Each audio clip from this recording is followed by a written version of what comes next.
Hey everybody, what's going on? This is Matt, and today I want to talk about ignoring the haters in your language learning. And I think that if you've been learning a language for a while, you have been practicing speaking for a while, you might have encountered this where, let's say you had a conversation with somebody and they just relentlessly corrected the grammar of your speaking, or they were constantly correcting your accent or your pronunciation of certain words.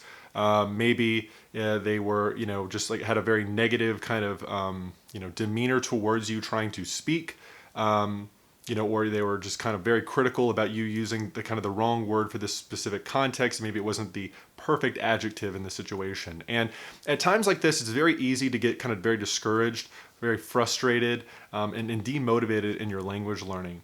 But I think it's really important just to kind of try to, take that for what it is, and really to ignore the haters for the most part, right?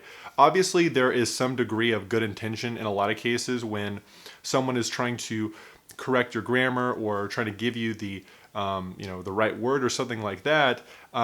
So there is like this good intention behind it. Maybe it wasn't delivered in the best way, or in their mind, correcting you is to them they're trying to help you, right? They're not trying to make you feel bad. They're trying to actually help you, and that's what they think will be best for you, right? And obviously it can be very frustrating when you just want to practice speaking and someone is constantly trying to give you the correct meaning, right? And that's kind of in situations like that where finding the right conversation partner or people to practice speaking with is very important, right?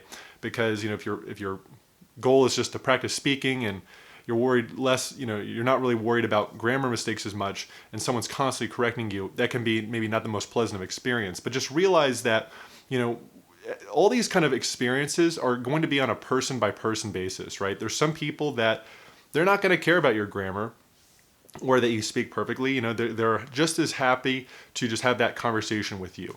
And other people they're going to want to correct you because they're trying to help, right? And maybe in that situation you can be like, hey, thanks for the corrections, but just please try not to correct me all the time, right? And also in certain cases, people are just going to be negative overall, right? They're just going to be mean. But rather than just kind of being really demotivated by that and frustrated by it, I think it's just important to take a step back and just think about it for a second, right? It's just one interaction, one experience, or a couple of interactions, a couple of experiences, right? Are you really going to let one person disrupt your language learning? I don't think so, or I don't think you should, right? It's just one person, right? There are millions of people out there that won't give you that negative experience, that negative demeanor. Maybe they had a really bad day. So just because you had a bad interaction from a speaking perspective or whatever, or someone told you, hey, you're bad at this language, it's just one person's opinion. Who cares? Their opinion really doesn't matter in the end of the day. And the thing is, you are trying to improve. You're going to get better. So don't let those people, throw you off, right?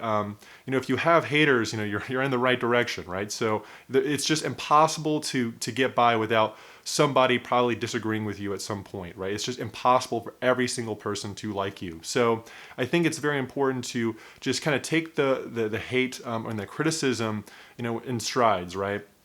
In a lot of cases too, it's people just trying to contribute value in their own way, and they just don't realize that it had a negative kind of it made you feel negative in a certain way, right? So it's important to take that step back and just kind of ask yourself, maybe this person is really trying to help me, or hey, it's just one person's opinion, I'm going to get better.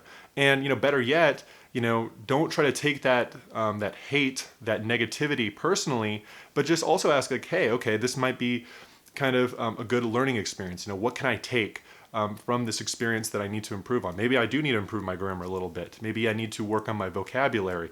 But try not to take it personally, right? Try to get what you can out of it in terms of getting better, but don't attach your self-esteem and that motivation to just one negative experience. It's just one person. So I think that's very important. It's very easy to get discouraged, to be very frustrated, especially on the speaking front. But it can happen in other areas as well. So the key component here is try to just take that take all these points into consideration, as you're practicing speaking in a language, and to not let that kind of negative energy kind of lower your motivation and your, excitement for getting better at the language. So that's what I had to say. Let me know what you think, and I'll see you in the next video. Take care.